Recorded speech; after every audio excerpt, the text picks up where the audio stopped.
5 वर्ष निवडणुका लांबल्या, आणखी 6 महिने लांबल्या तर काय फरक पडतो? मतदार याद्या सुधारल्याशिवाय निवडणुका घेऊ नका, राज ठाकरेंची मागणी।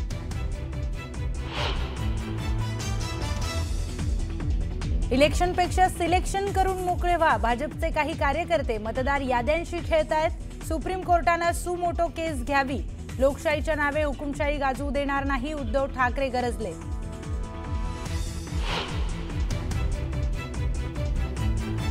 राज्य निवडणूक आयोग हात झटकताय, तिकडे चोकलिंगम म्हणतात आमची जबाबदारी नाही, मग आम्ही कुणाशी बोलायचं? शिष्टमंडळाच्या बैठकीनंतर उद्धव ठाकरेंचा थेट सवाल।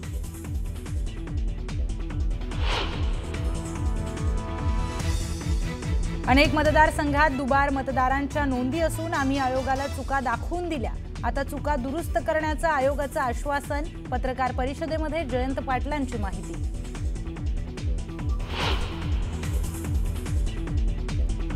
आमदार सांगतात 20,000 मतदार हे बाहेरून आणले, राहुल गांधींनी चुका दाखवल्या, उत्तर मिळालं नाही। घोळ असलेल्या याद्यांसह निवडणुका नकोच, बाळासाहेब थोरातांची मागणी।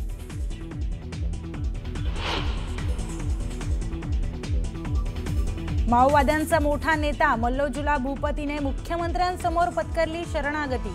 भूपतीसह 60हून अधिक माओवाद्यांच्या शरणागतीमुळे माओवादी चळवळीला सर्वात मोठा धक्का।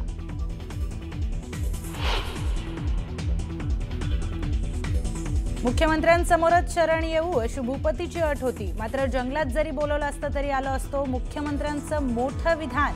तर भूपतीच्या आत्मसमर्पणामुळे माओवादी चळवळीचा कणा मोडल्याचं केलं अधोरेखित।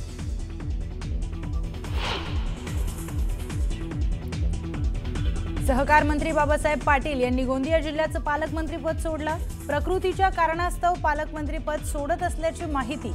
इंद्रनील नाईक आता गोंदियाचे नवे पालकमंत्री।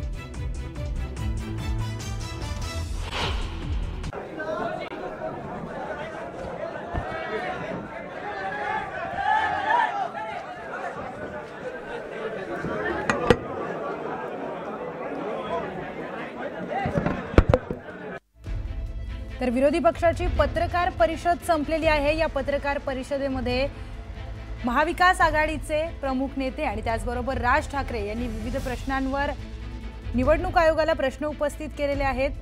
कालपासून निवडणूक आयोगासोबत त्यांची बैठक पार पडती आहे। त्या बैठकीमध्ये चर्चा अपूर्ण राहिली, त्यानंतर आजही बैठक पार पडली आणि या बैठकीमध्ये अत्यंत महत्त्वाच्या विषयांवर त्यांची चर्चा झाली आहे आणि त्यानंतर ही पत्रकार परिषद त्यांनी घेतली। त्यामध्ये जयंत पाटील यांनी पत्रकार परिषदेला सुरुवात केली, त्यांनी महत्त्वाचे मुद्दे त्यामध्ये मांडले।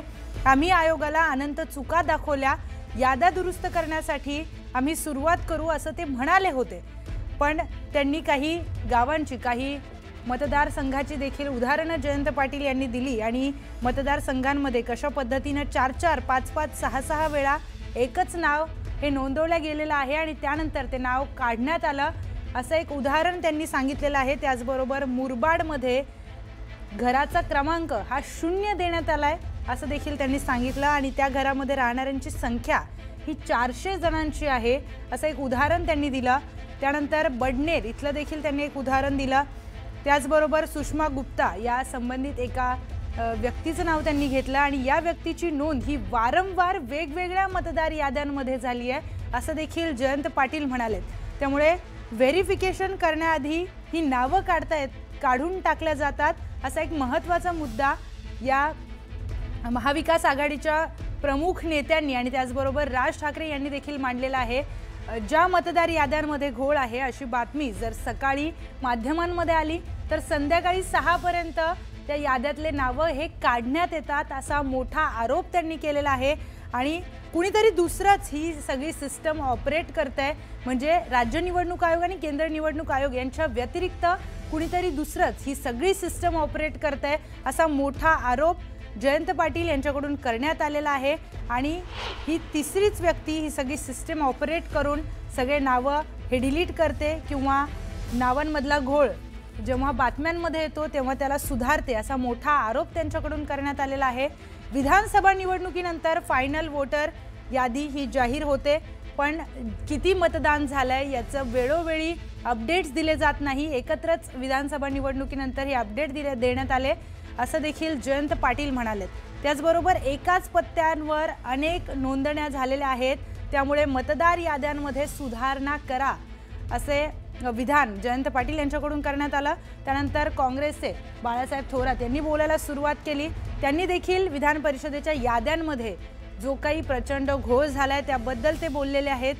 निवडणुकीमध्ये याद्यांमध्ये पुन्हा पुन्हा एकच नाव वारंवार येत होतं, त्याबद्दल देखील ते बोललेत। आणि त्याचबरोबर 20,000 मतदार हे बाहेरून आणले हे एक सत्ताधारी पक्षाचे आमदार सांगतात, त्यामुळे ही गोष्ट किती गांभीर्याने घेणं गरजेचं आहे हा देखील महत्त्वाचा मुद्दा बाळासाहेब थोरात यांनी मांडलाय। त्यानंतर राज्य निवडणूक आयोग म्हणतं आमची जबाबदारी नाही आणि घोळ असलेली यादी हीच पुन्हा जाईल अशी देखील शंका त्यांनी व्यक्त केली आहे, कारण स्थानिक स्वराज्य संस्थेच्या निवडणुका आहेत आणि हीच यादी जर स्थानिक स्वराज्य संस्थेच्या निवडणुकीमध्ये जशाच तशी गेली तर हा घोळ तसाच राहणार आहे आणि त्यामुळे या याद्यांसह निवडणुकीला सामोरं जाणं हे अत्यंत चुकीचं आहे असं बाळासाहेब थोरात म्हणालेले आहेत। त्याचबरोबर निवडणूक आयोगाची भेट आम्ही घेतली पण आम्हाला समाधानकारक उत्तरं ही निवडणूक आयोगाकडून मिळालेली नाहीत असं बाळासाहेब थोरात म्हणाले। त्यामुळे घोळ असलेल्या यादीसह निवडणुकीला सामोरं जाणं योग्य नाही, त्यामुळे याचा विचार सगळ्याच जनतेने देखील केला पाहिजे असं देखील बाळासाहेब थोरात म्हणाले। त्यानंतर राज ठाकरे यांनी देखील काही महत्त्वाचे मुद्दे मांडले। निवडणूक आयोग निवडणुका घेतात पण राजकीय पक्ष ते लढतात, त्यामुळे निवडणूक आयोगाने निवडणूक आयोगासारखं वागावं असं राज ठाकरे म्हणालेत। त्याचबरोबर याद्या का दाखवल्या जात नाहीत, याद्या न दाखवणं म्हणजे याद्यांमध्ये काही घोळ आहे का असा महत्त्वाचा प्रश्न राज ठाकरे यांनी उपस्थित केलाय। याद्या का दाखवल्या जात नाही असा प्रश्न राज ठाकरे यांच्याकडून वारंवार उपस्थित करण्यात येतोय। काल देखील ते या संदर्भामध्ये बोलले होते आणि आज देखील पत्रकार परिषदेमध्ये ते याद्या का दाखवत नाही या संदर्भामध्ये बोललेत। त्याचबरोबर बोलताना त्यांनी 2024च्या आधीच्या यादीचं उदाहरण दिलेलं होतं आणि त्या उदाहरणामध्ये धनश्री कदम या एका महिलेचं त्यांनी नाव घेतलं आणि तिचं वय वर्ष त्यानंतर तिच्या वडिलांचं वय वर्ष यामध्ये किती तफावत आहे हे एक उदाहरण देऊन त्यांनी सांगण्याचा प्रयत्न केला। त्यानंतर 2024 नंतरची जी यादी आहे त्यामध्ये फक्त नावं आहेत, ना त्याच्यामध्ये फोटो आहे ना त्याच्यामध्ये कुठलाही ॲड्रेस कुठलाही पत्ता आहे असं राज ठाकरे म्हणालेले आहेत। 2024च्या आधीची जी यादी होती त्याच्यामध्ये नाव होता, पत्ता होता, फोटो होता, पण 2024 नंतरची जी यादी आहे त्यामध्ये फक्त नावं आहेत असं राज ठाकरे म्हणालेत। आणि अशा पद्धतीनं हा वयाचा देखील विरोधाभास इतका मोठा आहे। त्यांनी 2 उदाहरणं देत वयाचा विरोधाभास दाखवून दिला आणि मग कोण कोणाचे वडील आहेत हेच कळत नाही असं विधान राज ठाकरे यांच्याकडून करण्यात आलंय। त्यामुळे मतदार याद्या सुधारल्याशिवाय निवडणुका घेऊ नयेत असं स्पष्ट वक्तव्य राज ठाकरे यांच्याकडून करण्यात आलंय। त्यानंतर उद्धव ठाकरे यांनी देखील काय नेमकी चर्चा झाली निवडणूक आयोगासोबत आणि त्यानंतर त्या चर्चेतून कुठले मुद्दे त्यांनी उपस्थित केले, कुठले गंभीर प्रश्न हे निर्माण झालेत याबद्दल उद्धव ठाकरे देखील पत्रकार परिषदेमध्ये बोलले। उद्धव ठाकरे हे म्हणाले की आम्ही भाजपला एक पत्र दिलं होतं की भाजपचे कार्यकर्ते हे मतदार याद्यांशी खेळतायत, मतदार याद्यां उसके सिवा इलेक्शन ना ले यही सबसे अहम बात होगी कि आज अगर आप देखें तो महाराष्ट्र में जो हुआ वोट चोरी है जैसे इलेक्शन कमीशन अगर फ्री एंड फेयर इलेक्शन चाहती है तो वो इलेक्शन से प्योर आदित्य क्या लग रहा है अभी सारे विपक्ष के नेताओं ने आपको बताया आगे की प्रोसेस क्या होगी और हमारी मांग क्या थी, तो मेरी यही विनती रहेगी कि मेरी अभी अगली मीटिंग है उससे बजे। आदित्य क्या लग रहा है ऐसे समय में मुमकिन होगा क्या ये कोशिश है?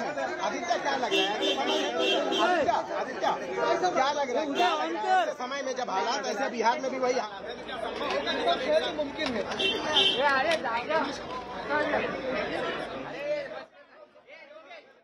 मतदारसंघ 160 कांदिवली पूर्व, नाव धनश्री कदम, वडिलांचे नाव दीपक कदम, वय वर्ष 23।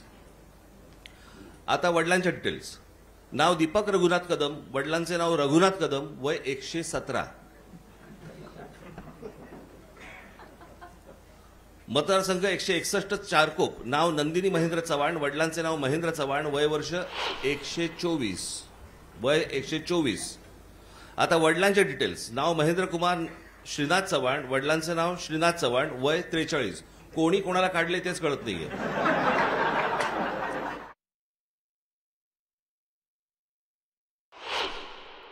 निवडणूक आयोगाशी बोलत होतो त्यावेळेला त्यांनी सांगितलं की नाही हे राज्य निवडणूक आयोगाकडे येतं. आता राज्य निवडणूक आयोगाकडे आम्ही भेटल्यानंतर राज्य निवडणूक आयोग म्हणते हे केंद्रीय निवडणूक आयोगाकडे येतं. दोघेही प्रतिनिधी हे केंद्रीय निवडणूक आयोगाचेच प्रतिनिधी आहेत.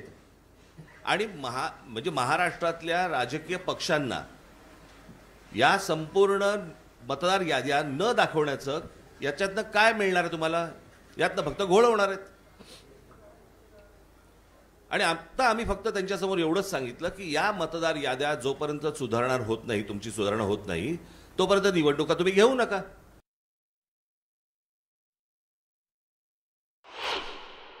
आता साधारणपणे आपण जर समजा महानगरपालिकेच्या किंवा स्थानिक स्वराज्य संस्थांच्या निवडणुका जर समजा आपण पाहिल्या तर गेल्या 5 वर्षामध्ये निवडणुका झालेल्या नाहीयेत. मग जर 5 वर्ष जर समजा या निवडणुकांमध्ये गेलेली असली तर मग याद्या सुधारण्यासाठी अजून 6 महिने गेले तर काय फरक पडतो? आणि मला असं वाटतं की या याद्या सुधारल्याशिवाय त्यांनी निवडणुका घेऊ नये हेच आज आम्ही त्यांना सर्वांनी सांगितलं आहे. काल आमची भेट झाल्यानंतर त्यांनी एक नोटिफिकेशन काढलं आणि त्याच्यामध्ये आम्हाला राजकीय पक्षांना 8 दिवस दिले. म्हणजे हे 6-6, 8-8 महिने काम करणार आणि राजकीय पक्षांनी 8 दिवसामध्ये ह्यांना सगळ्या छाननी करून द्यायची, कसं शक्य आहे? आणि म्हणून तो काल जो त्यांनी काय नोटिफिकेशन काढले ते एकतर रद्द करायला आम्ही त्यांना सांगितलेलं आहे. आणि आज आम्ही त्यांना सांगितलेलं आहे की या निवडणुका तुम्ही घेऊ नका. उद्या ते काय याच्यावरती निर्णय करतायत हे आम्ही 1-2 दिवसात पाहू आणि त्याच्यानंतर मला असं वाटतं सर्व राजकीय पक्ष मिळून आम्ही एका निर्णयापर्यंत येऊ. तो निर्णय तुम्हाला अजून 2-3 दिवसांनी सांगू.